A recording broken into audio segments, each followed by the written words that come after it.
walk in the mall and I spend all my money, and you know I get it the next day. And I'm really that young nigga that's getting money, so you know I just stay up out the way. And they look up to me just like I'm big homie, so you know these little niggas gotta pay. And I'm never in last, I'm in first place. And I just beat the race like I'm take cake. 20K on the flight, that's a vacay. Hello, welcome back to No Cap Wolfpack. Today's a good day. The Timberwolves just signed Jaden McDaniels. We gotta get the towels out. We got Jaden McDaniels in the background.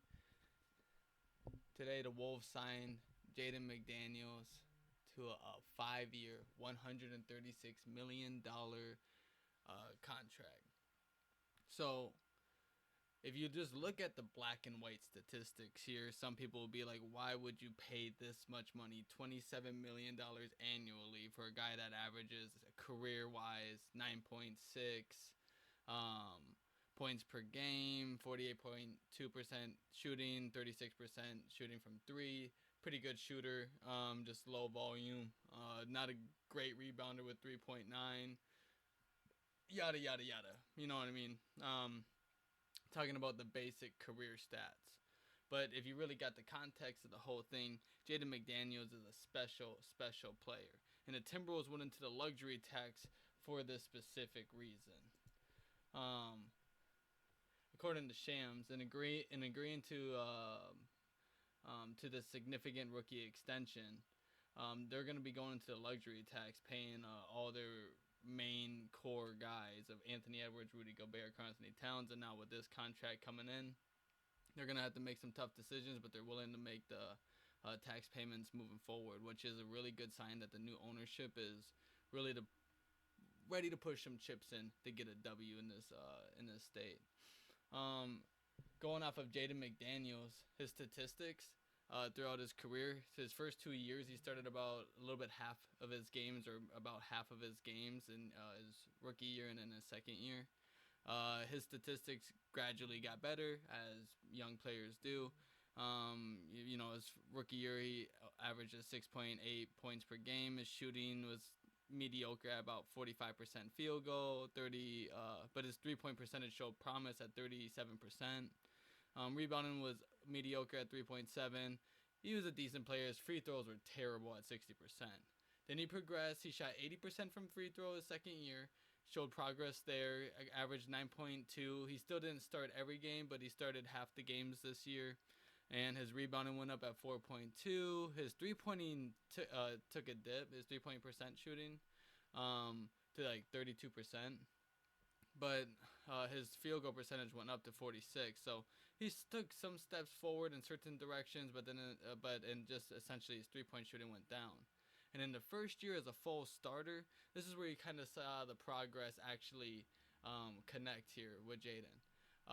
Jaden averaged 12.1 points per game. He shot 51.7% from field goal percentage. He shot 39.8 from 3-point percentage. So now that he's shooting about 40% from 3-point percentage, that's becoming a reliable swing pass option. Get him in the corner, he does not miss. Jaden McDaniels is a reliable shooter out there, and that's what you need to be to be like a contending team, especially in deep Western Conference. His rebounding, I would still like to see it progress a little bit better, but it's at 3.9 per game. He's big enough to be able to get around 5. Assists went up to 1.9. He was doing about 1 for his first 2 years, so it's just, with more minutes he got better. But even getting that number up would be nice to see. And he only played in one playoff series because he didn't play in the playoffs this past year. So Jaden didn't start in that game, and he only played about 22 minutes a game, and he still did okay, but with an average of 9 points per game. Shot well with 52% from the field, 50% from 3, and 83% from the stripe. So, yeah, Jaden just progressed nicely, but what really makes him the moneymaker here is he is by far the best perimeter defender and on-ball defender that could guard a versatility of positions, from Steph Curry to Kevin Durant to Devin Booker, Donovan Mitchell. He'll put the clamps on just about any skill position 1 through 4. He could even guard the 5 pretty effectively. So his matchup difficulty is guarding the best player every night, and he's sticking on them like white on rice. So Jaden McDaniels, um, he's happy. He might not show that he's happy, but I know he's happy. I'm happy, and I think that the Timberwolves really just secured themselves a young talent that a lot of people might overlook in terms of like forgetting how significant the defensive side of the ball is. But having Jaden McDaniels with Anthony Edwards for the next for the foreseeable future is gigantic for this organization, and I'm so happy today that we did that. And one other tidbit is Jaden McDaniels' career trajectory is similar to Kawhi's. Kawhi actually got to start more games the second year, so I think he progressed a little bit faster.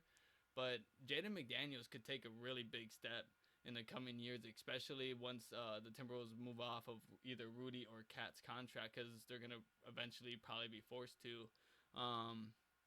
Jaden's role could even just become that much more significant. So just a player to keep an eye on in terms of like how they progress. But excellent day for the Timberwolves. I'm over here stressing out because I got to go watch getting ready for the Vikings game tonight.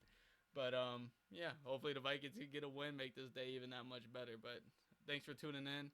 Oh yeah, I should probably show. I didn't even show this graphic. I'll post this graphic better. But yeah, you guys have a good one. Thank you for tuning in. No Cap Wolfpack. Leave a comment, like, subscribe if you like this content. I'm gonna be posting some more content talking about some of the stuff that's been going on with the Wolves, looking at the roster and etc. So hopefully the Wolves can start off this year on the 25th with a win against Toronto, and I'm looking forward to the season. Stay tuned.